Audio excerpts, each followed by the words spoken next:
আপুনি ভ্ৰমণ কৰি ভাল পায় নেকি?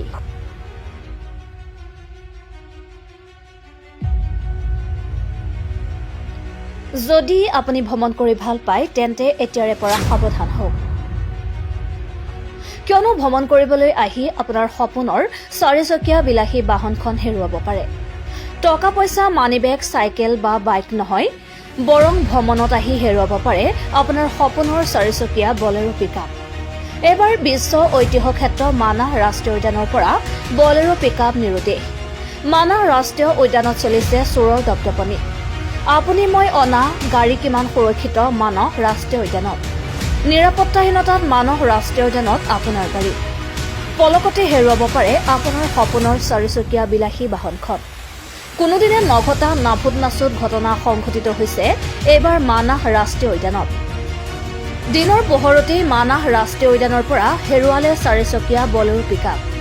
ধুবুৰী জিলাৰ বিলাসীপাৰাৰ পৰা মানাহ ৰাষ্ট্ৰীয় উদ্যানত ফুৰিবলৈ আহিছিল এদল পৰ্যটকৰ দল। AS19M8618 নম্বৰৰ চাৰিচকীয়া বগা ৰঙৰ বলেৰো পিকআপেৰে আহিছিল পৰ্যটকৰ দলটো।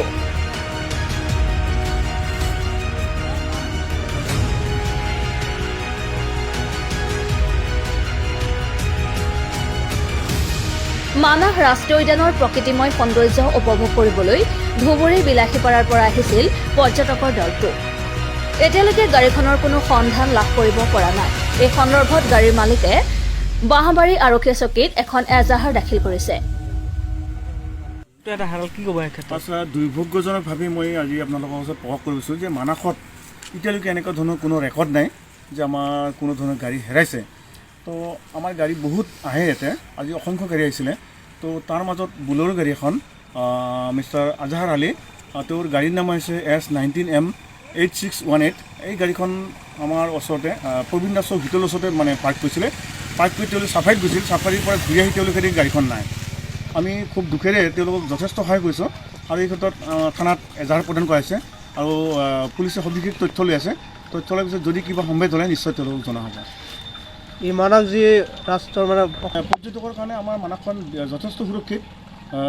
সৰহসংখ্যক পৰ্যটক আমাৰ ইয়াতে আহে এইটো সময়ত, কিন্তু এতিয়ালৈকে এনেকুৱা ধৰণৰ এক্সিডেণ্ট হোৱা নাছিল। এইবাৰ প্ৰথমবাৰৰ কাৰণে মানাহত এনেকুৱা ধৰণৰ এটা ঘটনা হ'ল যে গাড়ী এখন চুৰি হৈছে।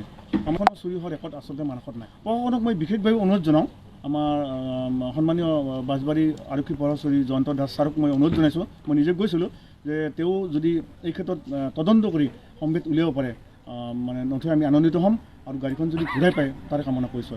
মানে বিলাসীপাৰাৰ পৰা আহিছিলোঁ, ইয়াতে পিকনিক খাবলৈ আহিছিলোঁ। এইফালে পিকনিক প্লেচত গৈছিলোঁ, এইফালেতো মানে কাম নাই, মানে যাব লাগে আমাক জংঘলত। পিছত এইফালে সেই ফিল্ডত গাড়ী থৈ চাবাৰী লৈ আমি ভিতৰত গৈছিলোঁ 3টা বজাত।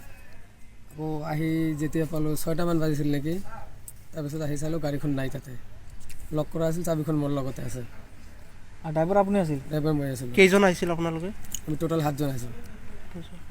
গাড়ীখনৰ নাম্বাৰ জানে নেকি? গাড়ীখন নাম্বাৰ জানো, S19M8618। গাড়ীখনৰ কালাৰ কেনেকুৱা আছিল? White colour Bolero. পাৰ্কিঙত নাছিল নেকি গাড়ীটো? এইটো পাৰ্কিং নাই, পাৰ্কিং নহয় নেকি, ফিল্ডখন যে আছে ডাঙৰ ফিল্ডখন। মালিকৰ নাম ক'ব পাৰিব? মালিকৰ নাম জানো, আজহাৰ আলী। গাড়ীটো কিস্তিত আছে না? কিস্তিত আছে।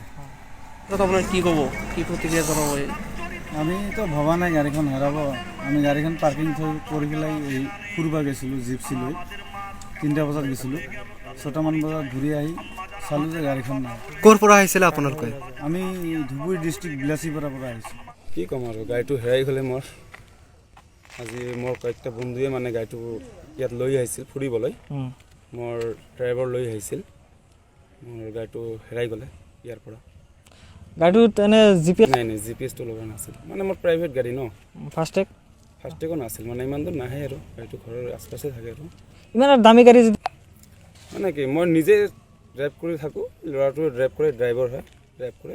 গাড়ীখন ৰখা নাই আৰু মোৰ বন্ধুবিলাকৰ লগত তাত ফুৰিবলৈ গৈছে। শুনা পালোঁ ড্ৰাইভাৰটো আগত এই ড্ৰাইভাৰটোৰ হাতৰে পৰা আৰু এটা গাড়ী মানে হেৰাই গৈছে। হয় ড্ৰাইভাৰৰ গাফিলতি আছে। মই ড্ৰাইভাৰক ফোন কৰি কৈছোঁ, ৰাতিপুৱাও মই কৈছিলোঁ যে তুমি গাড়ী এৰি থৈ নাযাবা, তুমি গাড়ীত থাকিবা। প্ৰশাসনক কি আহ্বান দিব? প্ৰশাসনক এইটো আবেদন জনাওঁ যে মোৰ গাড়ীটো মানে বিচৰাই দিলে ভালেই আৰু। এইটোৱে আৰু হোৱাইট আছিল বলেৰো প্লাছ ZLX। নাম্বাৰটো কৈ দিব নেকি? গাড়ীৰ নাম্বাৰ হ'ল AS19M8618। Okay. Bureau report campus media Assam.